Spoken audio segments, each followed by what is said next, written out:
أعوذ بالله من الشيطان الرجيم بسم الله الرحمن الرحيم الحمد لله رب العالمين الصلاة والسلام على أشرف الأنبياء والمرسلين وعلى آله الطيبين الطاهرين اللهم صل على محمد وآل محمد وعجل فرج۔ آج ہم زکوٰۃ کے بارے میں بات کریں گے۔ زکوٰۃ جو ہے آپ لوگ جانتے ہیں کہ ہمارے واجبات میں سے جیسے خمس واجب ہے ایسی زکوٰۃ بھی واجب ہے، اور زکوٰۃ کا بہت دفعہ متعدد بار قرآن مجید میں ذکر کیا گیا ہے۔ بس یہ ہے کہ زکوٰۃ کی کچھ تفصیل ہے کہ جو ہمارے لیے جاننا بہت ضروری ہے، اور یہ کانسیپٹ کے بعض لوگ کہتے ہیں کہ شیعہ زکوٰۃ نہیں دیتے، بالکل غلط ہے۔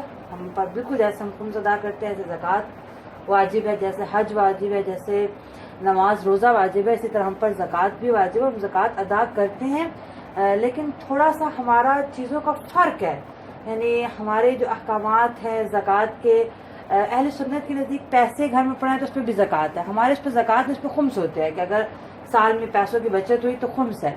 زکوٰۃ صرف یہ 10 چیزیں ہیں کہ جو میں ابھی بیان کروں گی، ان 10 چیزوں پہ زکوٰۃ واجب ہوتی ہے، اور اس کا بھی ایک نصاب ہوتا ہے، یعنی اتنی اگر مقدار میں یہ چیز موجود ہے تو زکوٰۃ واجب ہوگی، اگر اس سے کم مقدار میں ہے تو زکوٰۃ واجب نہیں ہوگی۔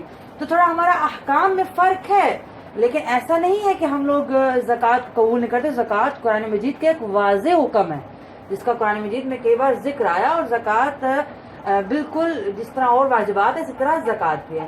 تو بس کیونکہ مختصر سے ایک دورہ ہے فقہ کا، تو اس میں مختصر ہی زکوٰۃ کے بارے میں گفتگو کریں گے، اور کیونکہ ہمارا جو یہ مختصر احکام تھے صرف عبادات کے بارے میں نے کوشش کی کہ کچھ آپ کی خدمت میں عرض کر سکوں، تو یہ زکوٰۃ آخری موضوع ہوگا۔ اس کے بعد معاملات کی بحث ہے، نکاح، طلاق، معاوضہ، یہ سارے معاملات کی بحث ہے کہ انشاءاللہ خدا کبھی توفیق دے کہ اس کے بارے میں بات کر سکیں۔ لیکن جو ہمارا عبادات کا ٹاپک تھا اس کا یہ آخری درس زکوٰۃ کا ہوگا، انہیں بھی شاید ایک درس زکوٰۃ کے 2 ہوں گے درس تفصیلات، تاکہ جو مختصر انداز میں جو اس کی اہم باتیں ہیں وہ ہم بیان کر سکیں، تفصیل سے تو نہیں بیان کیا جا سکتا۔ تو زکوٰۃ چند چیزوں پر واجب ہے۔ پہلی چیز ہے جی گیہوں، یعنی گندم وغیرہ، جو کھجور، کشمش، سونا، چاندی، اونٹ، گائے، بھیڑ بکری، اور احتیاط لازم کی بنا پر مال تجارت۔ یہ 10 چیزیں ہیں جن پر زکوٰۃ واجب ہے، اور ان سب کی اپنی اپنی شرائط اور اپنے اپنے احکامات ہیں کہ میں مختصر انداز میں 1-2 درسوں میں وہ آپ کے سامنے عرض کروں گی، آپ کے پیش خدمت کروں گی کہ ان کی سب کی اہم جو ہے گفتگو اس کے بارے میں ہو جائے۔ صحیح، زکوٰۃ واجب ہونے کی کچھ شرائط ہے۔ زکوٰۃ مذکورہ 10 چیزوں پر، ان 10 چیزوں پر اس صورت میں واجب ہے جب مال اس نصاب تک پہنچ جائے جو بعد میں ذکر کیا جائے گا۔ ان سب کا الگ الگ نصاب بتایا جائے گا، گیہوں، جو کھجور، کشمش، سونا، چاندی، ان سب کا ایک نصاب ہے کہ اس مقدار میں یہ ہوں گے تو زکوٰۃ واجب ہوگی۔ تو پہلی شرط زکوٰۃ واجب ہونے کی کہ مال کیا ہو، اپنے نصاب تک پہنچ جائے۔ دوسری شرط ہے کہ وہ مال انسان کی اپنی ملکیت ہو، یعنی جو مال اس کے پاس ہے وہ اپنی ملکیت ہے، یہ نا کہ کسی دوسرے نے اس کے پاس مال رکھوایا ہوا ہے۔ وہ مال انسان کی اپنی ملکیت ہو اور اس کا مالک آزاد ہو۔ اگلی شرط کیا ہے کہ اس کا مالک آزاد ہو، یعنی اگر وہ غلام ہے تو پھر تو زکوٰۃ واجب نہیں ہے۔ غلام جیسے جو پہلے دور کے غلام ہوتے تھے جن کو اپنی چیزوں میں تصرف کا اختیار نہیں ہوتا تھا، ان کا مالک جیسے چاہتا تھا ویسے کرتا تھا، اس کا مالک آزاد ہو۔